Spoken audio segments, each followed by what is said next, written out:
Now, action plans are fantastic because you can utilize them as an individualized plan or as a group plan.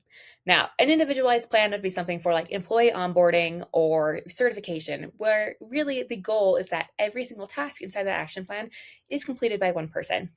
When you assign an action plan template to just one user, all the tasks in that template are going to be automatically assigned to that user.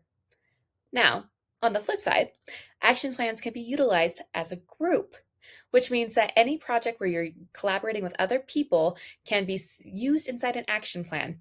Now, we'll walk through how you can assign different action plans because you can just assign the task to one person, or you can have them have insight to the entire plan itself, depending on your use case.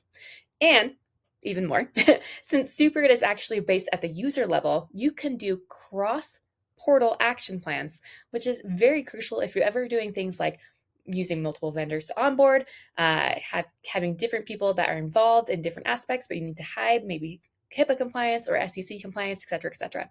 I'll walk through how to set that up in the next video.